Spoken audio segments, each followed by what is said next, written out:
Well, former clients have complained to the Better Business Bureau and the Ohio Attorney General. So many complaints, the agency was forced to close. It has been a total nightmare. I never thought that anyone would ever take advantage of me. June Brewer's 17-year-old granddaughter wanted to be a model. So June put nearly $6,000 on a credit card, paying for an expensive modeling convention. They had pictures on the wall of their showcase, you know, of the models and the actors that have gone through a Stone Modeling Agency. And they've had some success. Teams like Sean Ferris, who starred in the film Never Back Down, and Zach Rohrig in The Vampire Diaries. But Kelly dropped out, so her grandmother canceled the contract and called Susan Scott, president of Stone Model and Talent. She said, no, we will take care of it. You believed that and you I would believed get your her. money back. I believed her. She even got this letter promising to return the money. I'm a widow. I'm 70 years old. I was doing this for my granddaughter. Right, our agency promised to give the money back. She never got it. I hope she has.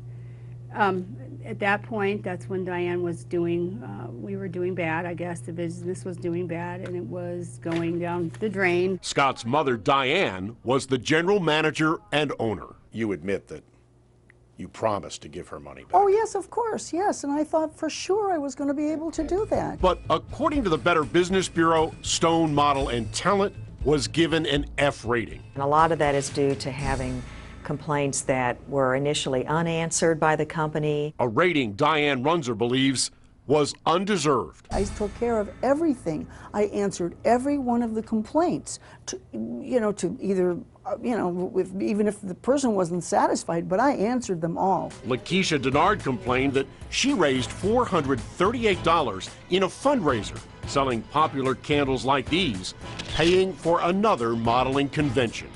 Her mother turned in the money. You had to pay before you get your candles.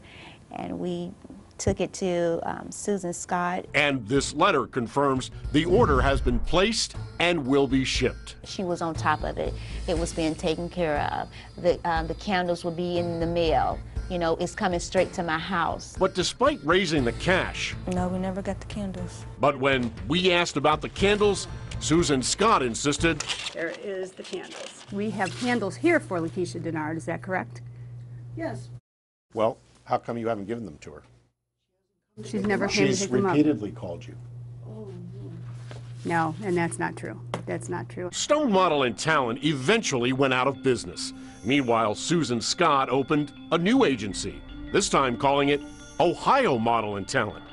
But according to the Better Business Bureau, complaints continue. Ohio Model and Talent complaints that we've had are some refund issues and some dissatisfaction with the photo shoots. The agency insists it's successfully responding to all complaints. We are doing everything that we can to try to clear up some of the past debts that we have to people that, like June Brewer, in fact, but we are trying to get on our feet so that we can pay these people back. Even so, one mother says she's so dissatisfied, she and her daughter are picketing. This is, in my opinion, just a front for the school in order to have money coming in for these people. I spent all my summer selling candy bars to pay for this place. You don't believe it's a valid complaint? No, not at all. I mean, she took the program. She loved the program. And Diane Runzer says when she was running Stone Model and Talent, they had 10,000 clients over 15 years and only 4% complaints. Ohio Model and Talent now has a C rating with the Better Business Bureau and says it has no current complaints filed against it. I'm Chief Investigator Ron Regan.